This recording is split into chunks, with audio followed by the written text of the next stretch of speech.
Welcome back to 101 East. You're joining us in the jungles outside Cotabato City in the southwest of the Philippines, and we're here in a clearing with the chairman of the Moro Islamic Liberation Front. He is Haji Al-Murad.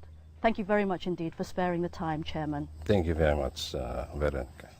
Apparently more than 100,000 people in Mindanao have died in the struggles over the last 3 decades.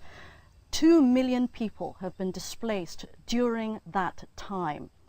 And now, in the last couple of months, there has been another outbreak of fighting despite 11 years of negotiations between your organization and the government of the Philippines.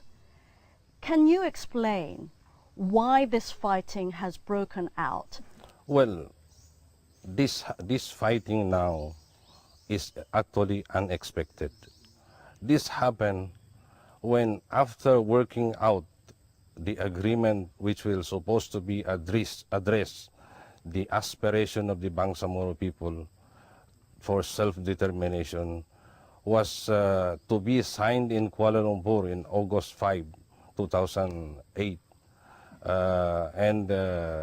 After all, the signing was aborted because the Philippine government, through its Supreme Court, issued a restraining order in order not to pursue with the signing of this document. After the abortion of the signing, there were uproar all over the Philippines, and there were so many inflammatory statements over media, and then that motivated some commander of the MILF to initiate an attack in some areas, and then now the armed forces of the Philippines is conducting a reprisal operation against the Moro people. They are now conducting very wide-scale military operations against Muslim communities, targeting civilians, targeting anybody they could see in the area. But the military and the government say all this could stop if the MILF were to hand over 3 specific commanders.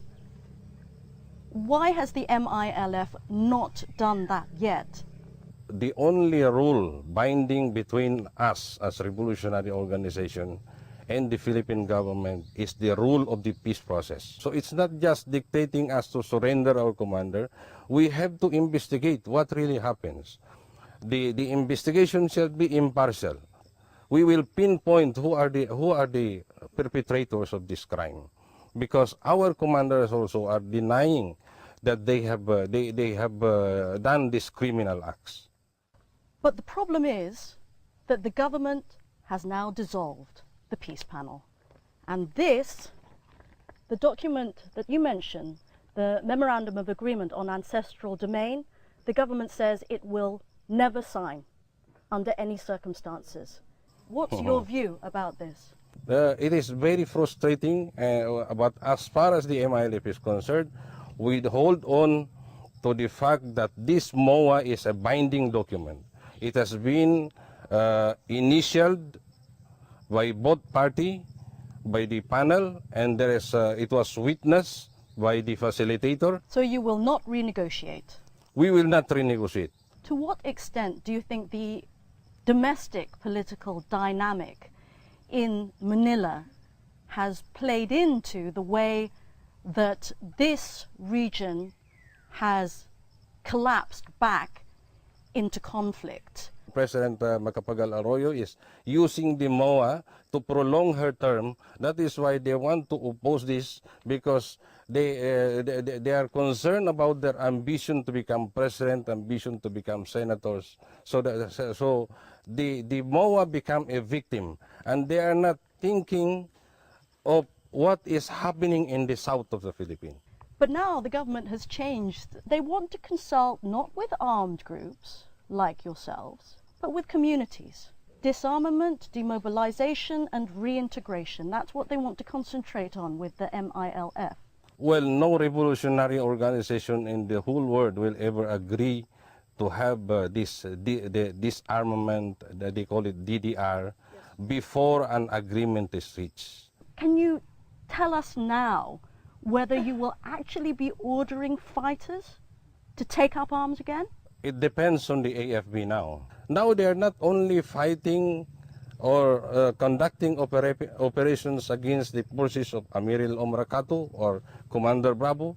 They are conducting military operations against any MILF.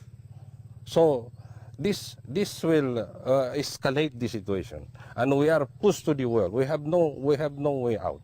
Can you tell us what the effect of the opening of the second front in the so-called war on terrorism has been in this region? We do not want to have another Iraq here in Southeast Asia. We do not want to have another Afghanistan. We have to build peace in the ground. And the international community is investing so much in all this peace building in the ground. But if the peace process now will fail, then all the investment will go back to zero, will be nothing. Thank you very much indeed, Chairman Haji Al Murad. Thank you very much.